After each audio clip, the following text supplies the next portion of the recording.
I'm nervous. No, This is ridiculous. I'm 35. Okay. That's a good start. My name clearly is Adrienne K.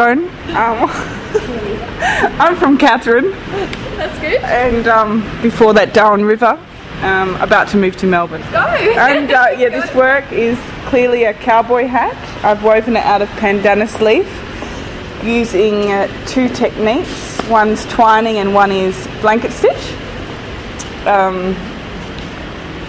I guess the idea came to me living in Katherine and being around a lot of cowboy hats and being around a lot of Indigenous artists. It seemed like a nice way to put both cultures together in one form. So this is the second cowboy hat I've made. The first one was purple and yellow, and this one I thought I'll go for the big white 10-gallon for more of a striking look. And I added a bit of text to sort of, I guess, to seal the concept of it being about town and it being about country. Wrote country in Creole, which is another indication of the Indigenous culture in Katherine. There's a lot of Creole spoken on the streets of Katherine. So, yeah. And I guess I'm happy with it. It was resolved well, and I haven't really moved on from the hat for a few years actually. So, wondering what's next. Is this something you keep coming back to? Though? Sounds like you've done it twice. Did it twice. When did you last do it? The hat was 2009 in Togart. Oh, okay. Yeah, the first hat. I think with a lot of my works I usually I'm not sure what to say now. Yeah, I repeat them a lot, the same works. So and then I might get sick of it and move on. So I guess one work can take me into 5 years. The shell form was indication of this. Yeah. Have you ever thought of having people wear them as a performative thing? Maybe. I feel they're too fragile for that. Yeah. Too much handling. Delicate object.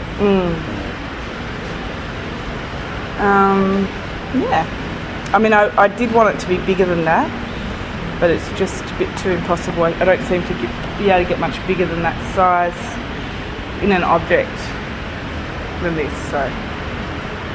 Is that because of the technique? The technique, I think I would be using it. No, it's not the technique, it's the material. The pandanus leaf ends at about an arm's length, so therefore I think once you get down to the bottom of the hat, everything's starting to fray, so that's where I bound it up, and same with the brim. Once you get to that point, but if you used wire or rubber wire or something that is stronger, you could, I would like to see a really large hat that filled this whole space sort of thing. I would too. Yeah. Same with the shell, I would like to see. I think when I move to Victoria, I'm going to be forced into another material. And tell us about that. Are you frightened, excited? Frightened, excited, nervous, can't wait. Yeah, can't wait to be in the cold for a long time. 15 years of build-ups. Never again. Never. Oh well. Yeah. But also I'm getting a bit nostalgic and missing. I do like Darwin. It's not too bad, and all that kind of thing. And the sunsets and the warmth in your bones, and especially this time of year, you can appreciate the warmth before it starts cooking you. It's just. I think the change is going to help me get a bit more creative. Move on from pandanus and maybe change. Really want to work with the lamandra in Victoria, which is the native grass it's all up and down the east coast actually. Hi. Okay. Yeah. Can I ask though, with the pandanus weaving thing, I've seen like really large work, so there must be some way of connecting it to go bigger. There is, it's just my style. I guess it's just more persistence. More patience, more tradition than it is possible,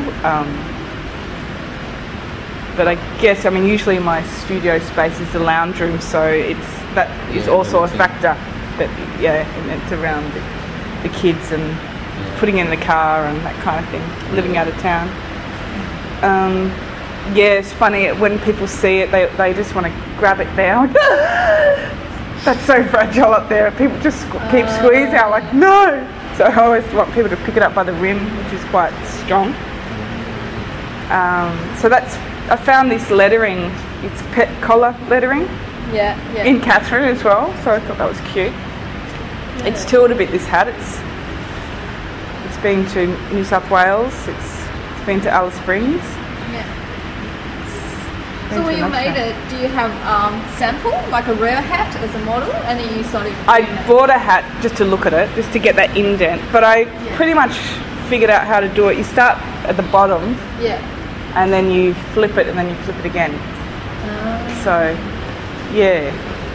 But baskets are made like that too. Yeah. And I seem to have mastered that gap. It's almost cheating style. And the measuring tape?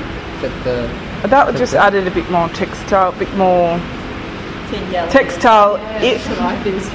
Oh, see, I didn't even know that. I'm glad someone was thinking for me. Well, there you go. I could have given it another name, relating to the measurements actually. But you were just using it as something to hang it on. I was using it for something, and then it gave it a bit more textile, a bit more feminine. Yeah, which I like to I'm attracted to that sort of material. And the safety pins. Yeah, it's all a bit of slap up as well, but it seemed to have worked, which is good. I think that's part of the aesthetic, for different... Well, it's also part of the pants. You add a bit slumped, A bit beaten up. Yeah. Well, I did think I could make a whole series of slumped hats that were purposefully crumpled in for another day. Yeah. Thanks for the feedback.